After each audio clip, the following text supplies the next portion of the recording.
Welcome to the State of the Union from Brussels. The costs of war, a war economy, the economic impact of war. In addition to the impact of human suffering, which can never be counted, war is in fact also a question of financial capacity.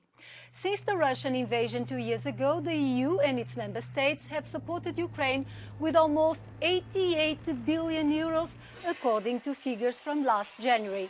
But the European Union has also decided to invest more in its own defense capacity.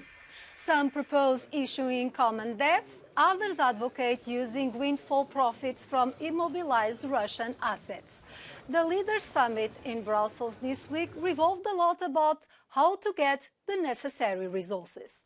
There's a strong support to use, at the moment, being the windfall profits or proceeds of the immobilized assets for military purposes for Ukraine.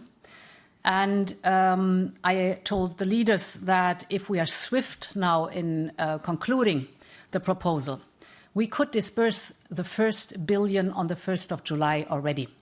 Support for the far right is likely to rise in the next European Parliament, but pro-European parties will still hold 63% of the seats, according to a poll carried out by Ipsos for Euronews. The exclusive survey was revealed this week during Euronews on-air special live event that launched the channel's in-depth coverage of the campaign for the European elections. Nearly 26,000 people in countries representing 96% of the EU population shared their intentions for the vote that will elect 720 representatives for the European Parliament in June. The ability to form coalitions to pass more controversial legislation could be the biggest test for the centre's traditional forces. We tried to see what would happen if the EPP, the Renew Group, and the ECR Group tried to form a coalition, and actually they don't have a coalition. It only makes for 46% of the MEPs, so it would be not enough to have a strong and stable coalition, and it's exactly the same if we try to have a right-wing coalition formed by the EPP, the ECR and the ID group. They would have just 45% of the MEPs. For the third year, the European Humanitarian Forum took place in Brussels with the goal of getting more funding for global needs that reached unprecedented levels.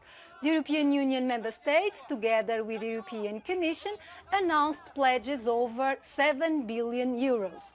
Projections indicate that nearly 300 million people around the world need humanitarian assistance.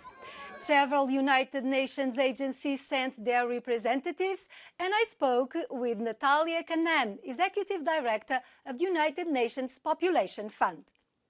Dr. Natalia Kanem, thank you very much for your presence in our program. One of the themes of the European Humanitarian Forum is funding gap and prioritization. Which areas this gap is widening, and what can be done in order to have more resources? The issue is women and children are always the ones who bear the worst of any crisis, humanitarian conflict and climate disaster being the most common reasons. When you're looking for the $46 billion just in this 1 year that's needed, we see that typically humanitarian appeals go underfunded, and the private sector very often can contribute medicines. They can contribute materials. There is a general consensus that women and children are particularly vulnerable in humanitarian crisis. We are seeing that very clearly in the ongoing war in the Gaza Strip. What could be done to protect them? You can imagine, having delivered under the stress of the circumstances of a woman who is in that part of Gaza right now, how are you going to breastfeed if you don't have the adequate supplies to be able to feed yourself and the water and everything else that it takes to make the newborn survival from breast milk possible? So UNFPA and the entire UN system has joined in the call for a humanitarian ceasefire so that we can attend to people who are at their last stretch. Mm-hmm. Using sexual violence as a war weapon is unfortunately still very common, but also maybe sometimes undervalued. So what does the agency do in that term? Crimes against someone's body are some of the worst things that can happen to a woman or a girl. This is going to haunt them for the rest of their lives.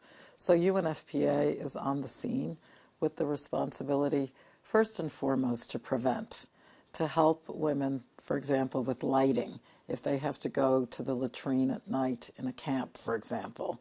Sadly, unfortunately, we're seeing increasing incidents and more viciousness of these types of sexual assaults during conflict. And in that instance, UNFPA is there to provide the counseling, to provide the medical care that may be required. Dr. Natalia Kanem, thank you very much for your contribution to the program. Thank you very much. War, humanitarian crisis, divisive politics. For many in Europe and around the world, the present day and prospects for the future are bleak, if not dark. But it is necessary to cultivate the light of hope and appreciate, whenever possible, the beauty of colors. It is the case in Zagreb, capital of Croatia, that displays its most visually striking festival of the year until Sunday. With 29 installations and projections throughout the city, it might be daunting to try and find the time to catch them all.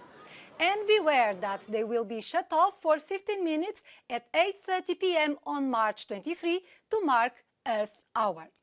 With this, we close our edition. Thank you for watching.